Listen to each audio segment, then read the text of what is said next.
Hello everyone, welcome to our YouTube channel Technical Society. I hope आप सब अच्छे होंगे। तो आज हम फिर से एक नए प्रॉब्लम के साथ आए हैं जिसका नाम है फाइंड यूनिक। ठीक है, जो कि कोड स्टूडियो का प्रॉब्लम है, कोडिंग निंजा का। तो आइए हम सबसे पहले प्रॉब्लम स्टेटमेंट समझ लेते हैं कि क्या है। प्रॉब्लम स्टेटमेंट काफी सिंपल है। आपको यूजर से एक एरे लेना है। एरे लेने के बाद आपको क्या करना है, उस एरे में जो यूनिक नंबर है उसको आपको क्या करना है, आउटपुट में देना है। आइए हम एक एग्जांपल लेके आपको समझाते हैं। मान लीजिए आपने एरे में ले लिया 2 3 1 6 3 6 और 2।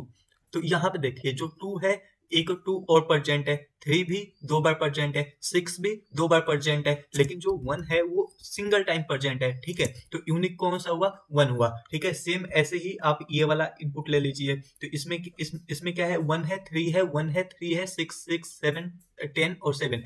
सब नंबर दो दो बार प्रेजेंट है, लेकिन जो 10 है वो एक बार ही प्रेजेंट है, इसलिए हमारा यूनिक नंबर कितना हो जाएगा, 10 हो जाएगा। ऊपर वाले में यहाँ पे देखिए 2 4 7 2 7 है। ठीक है, तो ये हर बार क्या है, दो दो नंबर प्रेजेंट है। 2 भी 2 बार प्रेजेंट है, 7 भी 2 बार प्रेजेंट है, लेकिन जो हमारा 4 है वो एक टाइम ही प्रेजेंट है। तो हमारे आउटपुट में क्या आना चाहिए, 4 आना चाहिए। तो आपको इतना प्रॉब्लम समझ में आ गया होगा कि आपको क्या करना है। आपको यूजर से इनपुट लेने के बाद जो भी एरे है उसके अंदर क्या करना है, जो यूनिक नंबर है उसको आपको आउटपुट में देना है। ठीक है, जो कि रिपीट नहीं हो रहा।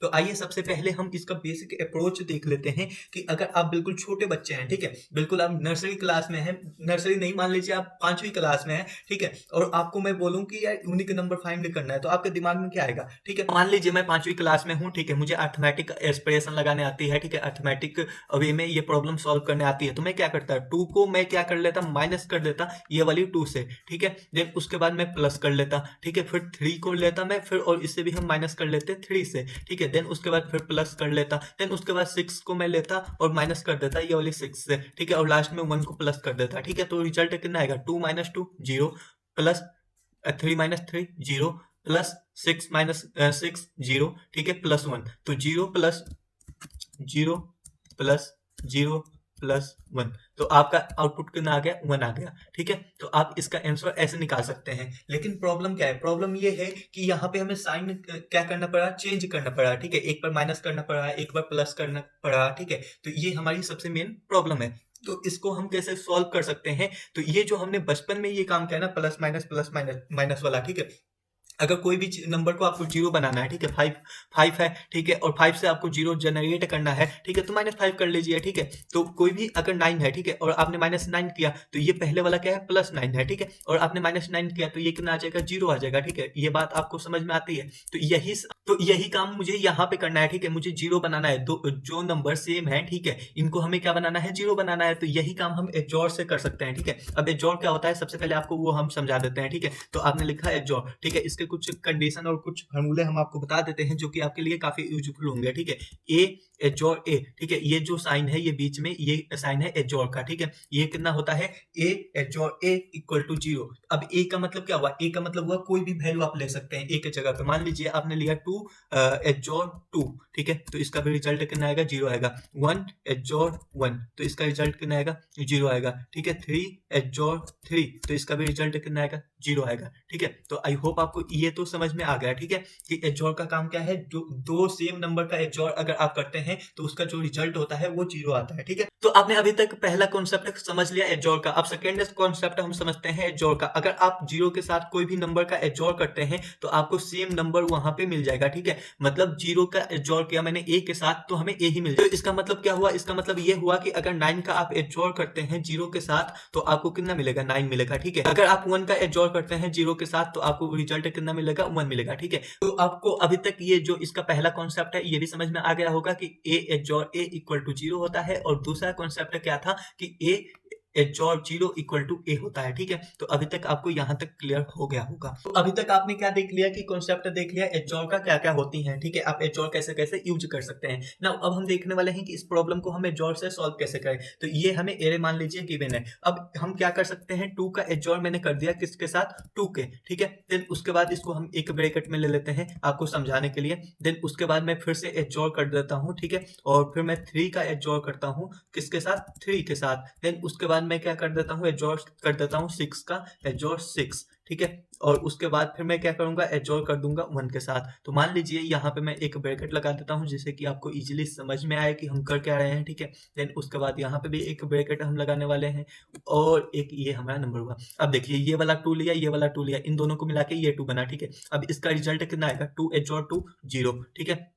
देन ये वाला एडजॉर यहाँ पे आएगा, तो ये एडजॉर यहाँ पे आएगा। 3 और 3, इन दोनों 3 को मैं एक साथ लिख दिया तो ये कितना हो जाएगा, फिर से 0 हो जाएगा, तो यहाँ पे हमारा 0 आ गया। फिर यहाँ पे कितना आ जाएगा, एडजॉर आ जाएगा, ठीक है। देन उसके बाद 6 एडजॉर 6 कितना आएगा, 0 आएगा, ठीक है। देन उसके बाद फिर से एडजॉर यहाँ पे हमारा आ जाएगा, ठीक है। देन उसके बाद आपको ये भी पता है कि 0 एडजॉर 0 कितना होता है, 0 होता है, ठीक है। देन उसके बाद फिर से मैंने क्या किया, एडजॉर किया। देन उसके बाद 0 बचा, ठीक है, और फिर एडजॉर बचा और 1 बचा, ठीक है। फिर 0 एडजॉर 0 कितना होता है, 0 होता है, ठीक है। देन उसके बाद मैंने एडजॉर किया 1 के साथ, तो ये कितना आ जाएगा, 0 एडजॉर कोई भी नंबर होता है तो वही नंबर आ जाता है, तो 1 आ जाता है, ठीक है। और हमारा आउटपुट भी क्या था, 1 था। तो आई होप आपको यहाँ तक क्लियर हो गया होगा।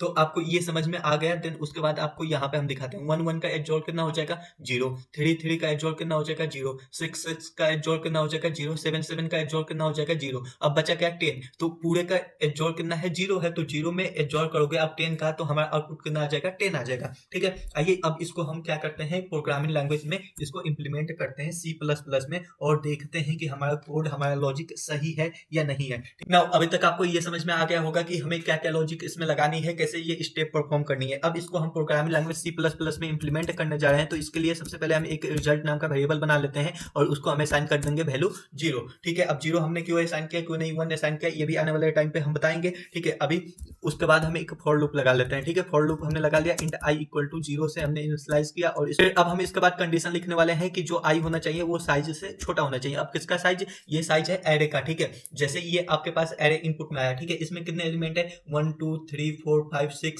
7 इसमें एलिमेंट है, ठीक है। तो इस एरे का साइज कितना हो गया, 7 हो गया। देन उसके बाद आपको क्या करना है, i++, ठीक है। जो i की वैल्यू है उसको आपको 1 से बढ़ा देनी है, ठीक है। उसके बाद आप क्या करने वाले हैं, जो रिजल्ट है उसको आप क्या करने वाले हैं, रिजल्ट एडजॉर एरे ऑफ i, ठीक है। अब इसका मतलब क्या है आपको ये समझाते हैं, ठीक है। मान लीजिए सबसे पहले हम काफी छोटा सा एक एग्जाम्पल ले लेते हैं, ठीक है।